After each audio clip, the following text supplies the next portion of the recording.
Pap smear అంటే ఏంటి? So మనం గైనిక్ ఓపీడీలో యూజువల్లీ చూసే కామన్ మైనర్ ప్రొసీజర్ వచ్చేసి పాప్స్మియర్ అని అంటాం. సో ఈ పాప్స్మియర్ యొక్క సిగ్నిఫికెన్స్ ఏంటి అంటే, ఈ టెస్ట్ అనేది యూజువల్లీ దేనికి చేస్తాము అంటే, నార్మల్గా గర్భసంచి ముఖద్వారం అంటే గర్భసంచికి బయటికి ఉండే ఓపెనింగ్ని యూజువల్లీ సర్విక్స్ అని అంటాం అనమాట. సో ఈ సర్విక్స్ యొక్క క్యాన్సర్ అంటే సర్వైకల్ క్యాన్సర్ అనేది most common cancer in gynaec age group కాబట్టి యూజువల్లీ మనము సర్వైకల్ క్యాన్సర్ కానీ లేదంటే ప్రీ క్యాన్సరస్ కండిషన్ కానీ ఏదైనా ఉందా అని డిటెక్ట్ చేయడానికి చేసే కామన్ టెస్ట్ వచ్చేసి ఈ పాప్స్మియర్ టెస్ట్.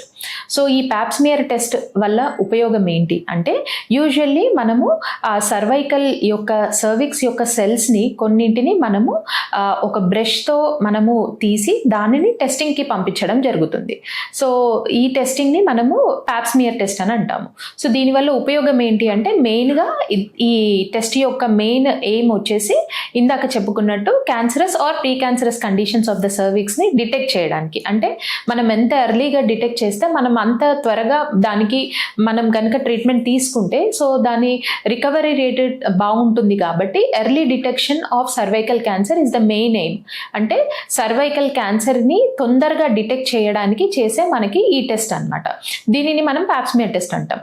సో దీనితో పాటు అడిషనల్గా మనకి ఏంటి అంటే, సర్విక్స్లో కనుక ఏదైనా ఇన్ఫెక్షన్స్ ఉన్నా కూడా మనకి ఈ టెస్ట్ ద్వారా తెలవడం జరుగుతుంది. అండ్ ఇన్ఫ్లమేషన్ అంటే ఏదైనా మనకి వాపు లాంటి కండిషన్స్ ఉన్నా కూడా మనకి ఇన్ఫెక్షన్ ఆర్ ఇన్ఫ్లమేషన్ కూడా మనకి ఈ టెస్ట్లో మనకి డిటెక్ట్ చేయడం జరుగుతుంది. సో ఈ టెస్ట్ యొక్క ప్రొసీజర్ ఎలా చేస్తారు అంటే, ఇది సింపుల్ ఓపీడీ ప్రొసీజర్ అనమాట. అంటే ఓన్లీ ఒక 5 minutesలో మనం జనరల్గా విత్ ఇన్ ద ఓపీడీ అంటే ఓపీడీ మనం బయట చూసే దగ్గరే మనం ఈ టెస్ట్ అనేది చేయడం జరుగుతుంది.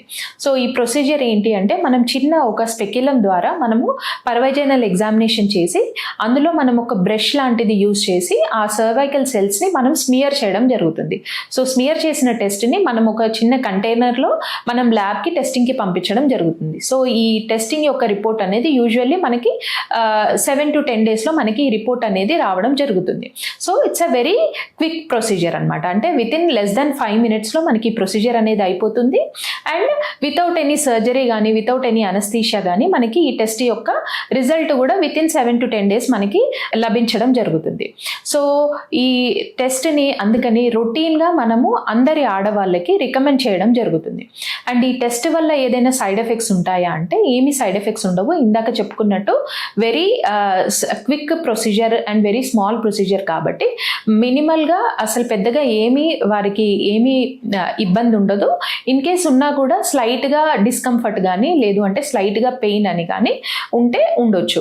బట్ అదర్వైజ్ వాళ్ళకి లాంగ్ టర్మ్గా వేరే ఏమీ కాంప్లికేషన్ ఉండదు. అండ్ ఈ ప్రొసీజర్ ఏ ఏజ్ గ్రూప్లో మనం రికమెండ్ చేయడం జరుగుతుంది అంటే, ఈ పాప్స్మియర్ టెస్ట్ అనేది యూజువల్లీ 21 years దాటిన ఫీమేల్స్ అందరికీ యూజువల్లీ రొటీన్గా రికమెండ్ చేయడం జరుగుతుంది.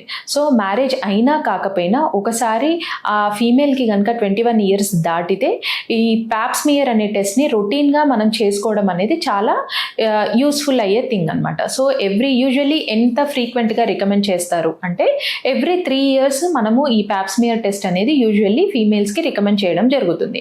ఇన్ కేస్ ఏదైనా ఇన్ఫెక్షన్ లైక్ HPV అట్లా ఏమైనా ప్రిడిస్పోజిషన్ ఉంటే కొన్నిసార్లు కొంచెం అర్లీగా కూడా అంటే ఫ్రీక్వెంట్గా 3 years కంటే షార్ట్ పీరియడ్లో కూడా కొన్నిసార్లు మనము రిపీట్ పాప్స్మియర్స్ అనేవి చేయడం జరుగుతుంది.